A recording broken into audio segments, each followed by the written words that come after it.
Yo, what's going on, everybody? Welcome back to the Bucket Discussions podcast, the channel, man, yo, whatever you want to call it. It is the man, J. Coop, man, back at it with another episode of J. Coop's Clips. And, man, we're going to talk a little bit about this Los Angeles Clippers game versus the New Orleans Pelicans at the Crypto.com Arena. As many of you guys know already, the Los Angeles Clippers just went on a 7-game road trip. They were gone for around 12 to 13 days. So I'm here to talk a little bit about this game against the Pelicans that the Clippers unfortunately did lose. So, hey, man, let's go ahead and talk about this Los Angeles Clippers game. So without further ado, man, let's get straight into it. So like I did mention, the Clippers did just come off of a 7-game road trip. This is their first game back in Los Angeles after being gone for about 13 days. You know what I'm saying? They're going against one of the teams that we really don't match up that well against in the New Orleans Pelicans. And yeah, man, this game just kind of continued to show that pattern. The Clippers were just being demolished by the New Orleans Pelicans. The Clippers did not lead one time in this game. But I will say the Clippers really just looked tired. They looked fatigued. It looked like it just wasn't our night. You know what I'm saying? Wasn't really shooting the ball well. And then obviously it didn't help that, you know, we weren't really defending to our best capability, and also that we were going up against a pretty big team with Zion, Brandon Ingram, guys like Trey Murphy, Herb Jones, a lot of big bodies on this team, you know what I'm saying? So, and it pretty much started at the beginning of the game, man. The Pelicans were just leading from the beginning. They didn't trail one time in this game against the Clippers, you know what I'm saying? But the Clippers called their first timeout around the 9-minute mark, and they also were down 11-2 at this point. So this is what I'm pretty much saying, like the Clippers, that's pretty much the pattern of the whole game. The Clippers just could not get back into, I mean, we got into striking distance, but we never even really got it to within 4 at that point. You know what I'm saying? Even going later down the game. But yeah, man, it was just kind of hard to watch. I'm not going to lie, considering that the Clippers just had their best franchise record on a Grammy road trip, and then they come back home to play the New Orleans Pelicans and perform like this. It was kind of disappointing, but it's okay, you know what I'm saying? You can't win them all. But the Clippers ended up calling their second timeout after 2 big back-to-back Trey Murphy buckets at around the 2-minute mark. At this point he had 5 points in the game, but yeah, man, Trey Murphy was big for him. I know he didn't finish with that many points, but the points that he did have were very crucial, very timely, so he did his thing in this game. But at the end of the first, man, the Pelicans were leading by 17 points. They were up 36-19 at the end of the first, man, just doing their thing. Just hit, I forgot what their field goal percentage was. I think it was pretty much like, it was like 55 to 60% at the end of the first. So they were, actually it might have even been more. It might have been like 70 something. I don't know, but they were just hitting all their goddamn shots. Like I said, they put up 36 points in the first quarter. You know what I'm saying? So that's not really ideal if you're the Los Angeles Clippers, you know? But moving on to the second quarter, it was pretty much the same pattern as the first quarter. Just Trey Murphy was killing us.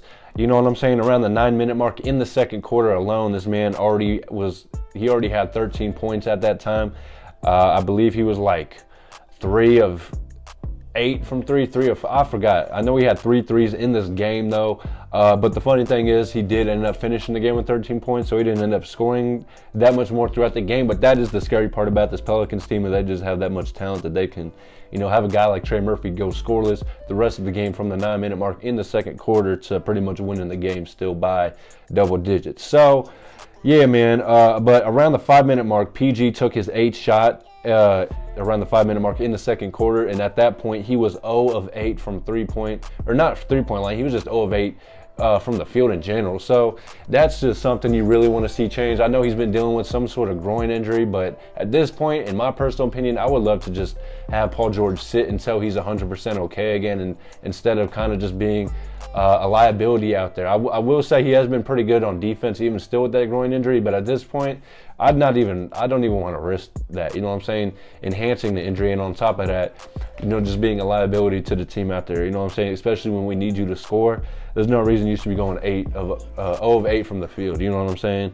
So yeah, man, that pretty much concludes the first half. But going into halftime, man, James Harden was easily our best player with 16 points, 4 rebounds on 5 of 7 shooting, and also 4 of 5 from the 3-point land. Kawhi, he wasn't really, you know, shooting that much. He only took 3 shots at the half. He had 7 points, a rebound, and an assist. He had 1 3 on top of all that. But yeah, Kawhi, this just wasn't his best night either. But at the same time, he just wasn't even getting to his spots like that. Then you got Paul George, who at halftime was recorded with 0 points. He was 0 of 9.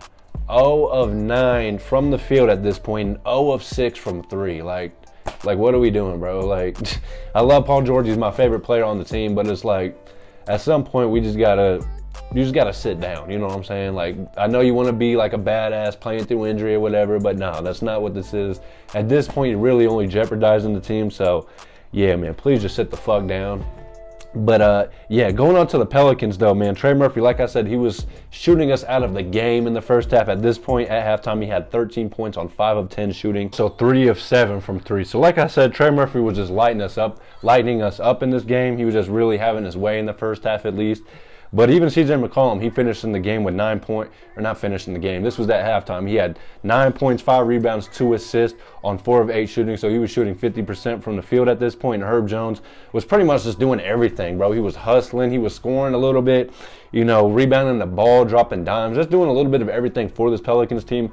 That's really one of my favorite underrated players in the league is Herb Jones, man. He just does all type of things. But at halftime, he had 9 points, 2 rebounds, 2 assists. He was also shooting 50% from the field with 4 of 8 from the field as well. So, yeah, man. And at this time, man, the Clippers just could not stop turning the ball over, man. On top of Paul George's underwhelming shooting performance, he was just making dumbass plays. Like, that's another reason I wanted him to sit down. Like, what are you doing, bro? He got like a steal from like the half court, and it was pretty much an open fast break, but he kept losing the fucking ball and ended up letting Herb Jones catch back up to hit the ball out of his hands and out of bounds. I'm like, bro, this is not how Paul George normally plays. So I was a little bit pissed off at that point. But yeah, man, in the first half, the Clippers had 11 turnovers compared to the Pelicans 6. So, I mean, do with that what you will. That's not an ideal way to win games in the NBA, is turning the ball over. So that's something you want to reduce just a little bit, you know what I'm saying? But yeah, man, the Clippers just could not get it together, it seems like. But yeah, man, going into the third, it was pretty much the same story. Pelicans just having their way. Clippers leaving guys pretty much wide open. But I will say Valanciunas, the Pelicans starting center, did not come back in the second half. I think he had like something wrong with his calf. So at that point, I was thinking, hey, maybe we could go on a little bit of a run. Valanciunas is he's a notorious Clippers killer. So I figured we would have had a little bit better of a chance, but shit, I guess not. You know what I'm saying? At the end of the third, man, the Clippers were shooting 39% compared to the Pels 52%. So like I said, this was just kind of the reoccurring pattern throughout the whole game, man. Just the Clippers could not get shots to go down. They just looked so tired. They didn't have it, man. Kawhi was not, playing to his best ability. James Harden was the only Clipper that I can say, besides Norman Powell, who was just hooping, you know what I'm saying? Who was just doing their thing out there, doing what they normally do. But nah, man, you know what I'm saying? But the three-point percentage at the end of the third quarter was tied at 32% for both of these teams. So they were both shooting obviously fairly even from the three-point line this game. But like I said, it's that field goal percentage, man. Brandon Ingram, I'm not going to lie, he only had 15 points in this whole game, but it felt like he was just lighting us up the whole game. I'm not going to lie. And I feel like the main reason for that is just because every time Brandon Ingram did have make a shot, it just felt like we were getting closer within striking distance, but every time he hit a shot, it just put him up just a little bit more. So I think that's why it felt like he had more points in this game than he actually did. But still, I'm just like, what the fuck? You know what I'm saying? Like, damn, every time we're making a comeback, this motherfucker hitting a big-ass shot. I'm like, god damn. But yeah, man. Brandon Ingram, he was doing this thing. I will say Zion Williamson was pretty quiet within the first 3 quarters of this game, but then going into the fourth quarter, man, he was really doing this thing. You know what I'm saying? But yeah, the Clippers did open up the fourth quarter with a 5-point run. It was one of the closest parts of the game. It was 79-74 in favor of the Pelicans at this point. But like I said, the Clippers just scored 5 straight points to get it to that point. So I thought, hey, if we can go on a little bit of a scoring run, maybe we can get within, 4 points, 2 points, which we did end up getting 2 within 4 points in the fourth quarter. But like I said, it didn't end up being enough in this game. But yeah, man, the Pelicans, they were just doing their thing, man. They were just lighting us up, man. I will say that. But yeah, man, they were just lighting us up. Zion Williamson, like I said, he was struggling for the first 3 quarters of this game, but then I think he went on like a 10-point, 12-point scoring run in the fourth quarter alone. And that's the scary part about this Pelicans team, as I was kind of hitting on earlier. Like, they have a guy where it's like he'll score for a quarter like a CJ McCollum, and then the next quarter it might be someone completely different like a Brandon Ingram or a Zion or even a Trey Murphy. So that's the scary part about this Pelicans team, man. But yeah, late in the fourth, man, they were just playing a lot more smarter than us. I'm not gonna lie, man. But in the fourth quarter, around the 4:15 mark, that's when the Clippers pulled their starters, man. At this point in time, that's when I was like, yeah, you could just tell that Tyronn Lue wants to get his guys out of there so they can finally get some rest after the 7-game road trip that they just went on. And yeah, man, at this point, it was the 4:15 mark when the Clippers pulled the starters in the fourth quarter, and the score was 108-94. And yeah, man, the Pelicans just did their thing, man. They ran away with this game, and they got this W very deservingly. You know what I'm saying? It's not like they were just, there's really no out. I mean, there's two things that kind of went into this game for the Clippers, and one of those things is that we kind of just don't match up well against this team, and another thing is that we just didn't have it this night. I mean, every NBA team goes through it. Can't shoot 50% from the field every night, you know what I'm saying? So just one of those nights for the Los Angeles Clippers, man. But I am going to talk about the stat line in this game for the final score. So James Harden, man, he ended up finishing the game with 19 points, 8 rebounds, and 6 assists on 6 of 11 shooting, and also 5 of 6 from 3. So honestly, man, this is a game you would really like to win just because of how good James Harden did perform in this game, man. You know what I'm saying? Like, he really did play pretty excellent in this game. He had a better game than any of the other stars for the Los Angeles Clippers in this game, man. Kawhi ended up finishing the game with 15 points, 6 rebounds, and 4 assists. So he was also doing his thing, but he just wasn't as, assertive as you would like Kawhi to usually be. You know what I'm saying? Usually he's getting his field goals out, but this game he wasn't even putting shots up like that. But he did shoot 4 of 10 from the field, so it's 40% from the field, not too terrible. And then he was 1 of 3 from 3. So like I said, man, you would just like Kawhi to be a lot more assertive, you know what I'm saying? Especially when a guy like Paul George is struggling, man. Sheesh. Speaking of Paul George, man, he finished in the game with 7 points with 1 assist and also 4 rebounds. So this is just something you really do not want to see. You know what I'm saying? He was 3 of 15 from the field and 0 of 8 from 3. So I would really like Paul George to stop shooting so many goddamn threes and try to get to the rim.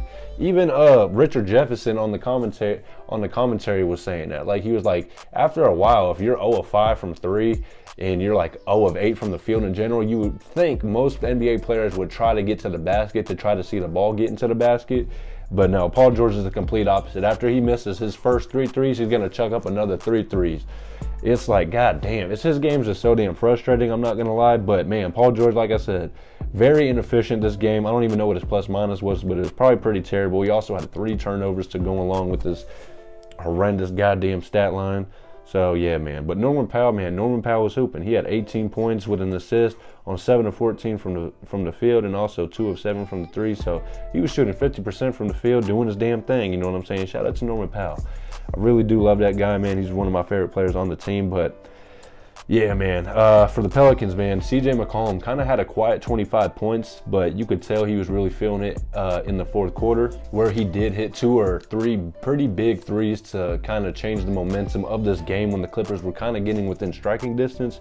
So yeah, man, CJ McCollum, he ended up finishing the game with 25 points, 7 rebounds, 4 assists on 10 of 17 shooting, and 5 of 11 from the 3. So he was just doing his goddamn thing this game. But Brandon Ingram, like I said, I thought he was going to have more points this game when I looked at the final score, just due to all the big shots he was hitting, timely shots. But this man only finished in the game with 15 points, 8 rebounds, and 6 assists. And he was shooting 7 of 14 from the field, so 50% from the field. And he also was 0 of 4 from 3. So obviously Brandon Ingram's never been like the craziest 3-point shooter, even though he did just hit 5 just consecutive threes against the Raptors the other night. If you guys saw that shit was crazy. But yeah, man, Brandon Ingram was just hitting timely shots, you know what I'm saying, doing what Brandon Ingram does. But Zion, man, like I said, he was quiet in the first 3 quarters, but in the fourth, he just stepped it up, kept going at Mason Plumlee, made Mason Plumlee look like a goddamn G League player, man. I was like, what the hell? Because Mason Plumlee isn't that small of a dude, but Zion Williamson's just different, bro. He was big as hell going at him. I was like, what the fuck? But Zion Williamson ended up finishing the game with 21 points, 3 rebounds, and 3 assists and 10 rebounds. So he was doing his thing this game, man. I'm not gonna lie. Zion, he was just big boying Mason Plumlee, and basically, I wouldn't say all the Clippers bigs, because Zubac really did play his own against him. You know what I'm saying? But yeah, man, Herb Jones was also pretty big in this game with 13 points. You know what I'm saying? He had 2 assists to go along with that and 7 rebounds. He was shooting 5-11 from the field, and he did hit 2 of his 3 threes that he did take. So that's something, that's really all you could ask from a guy like Herb Jones, man, 3-and-D type player. And then Trey Murphy, like I said, had 13 points in the first half, didn't score the rest of the game, but those 13 points were really big for the Pelicans to, you know, help beat my Los Angeles Clippers. So yeah, man, he ended up being 5-11 from the field, and he was also 3 of 8 from 3. So yeah, man, like I said, this is just a tough game played by the Pelicans going up against the number 1 seed at the time in the Los Angeles Clippers. But yeah, man, at the Pelicans, they ended up shooting 53% in the whole entire game this game, compared to the Clippers 46% from the field. And then also the Pelicans were shooting 38% from the 3-point land, compared to the Clippers 38%. So they, like I said at the beginning of the video, man, it was pretty fair from the 3-point advantage. No team really got out ahead by that much when it came to the 3-point percentage, but the Pelicans were just getting way better quality shots, man. That's really all it came down to. And also the Clippers had 19 turnovers in this game compared to the Pelicans 12, so that's something that the Clippers really do got to clean up. It's turning the ball over, especially to Paul George, man. Like I said, on top of Paul George's bad shooting performance, this man also just was making really dumb decisions, turning the ball over in just very idiotic ways. So it's like, what the fuck, you know what I'm saying? But also on the rebounding, it was pretty much hand in hand tied. You know what I'm saying? When it came to the rebounding, the Pelicans had 38 rebounds compared to the Clippers 37. So I can't even say that's a reason that the Clippers lost, that they got just out rebounded. It was pretty even on that aspect, even on the offensive rebounds. Man, I think both teams ended up having 8 rebounds at the end of this game. So yeah, man, I will say it was just one of those games. You know, every team has them, but for the Clippers, it's been less of those games recently. But yeah, it still happens. You know what I'm saying? But a tough team that we match up not that well against, and we just couldn't shoot. So that's really all it came down to. But yeah, man, hopefully the Clippers can bounce back this Saturday against the Detroit Pistons, an early game. You know what I'm saying? So I'm going to be looking forward to that. And also, man, the trade deadline did just happen today. It is approximately 4:05 p.m. on February 8th. So the trade deadline just ended an hour and 5 minutes ago. So, you know, be on the lookout for a video about the trade deadline and some of the pieces that got moved around. You know what I'm saying? But this does conclude episode 9, I believe, of J Coops Clips, 8 or 9. So yeah, man, until next time, hopefully we can come back on here and talk about a W next video. So yeah, man, until next time, peace. In the jungle like I'm Conan, count up with both hands, switch the flow like it was broken. I'm on the road, man, making plays just like DeRozan. I shoot my shot, and that shit wetter than the ocean. I brag a lot, but with the wind and come the boasting. I made a lot from them apartments that I sold, and he didn't make it up to college, so them streets where he enrolled in. I know I'm a scholar from the moments that I was exposed in.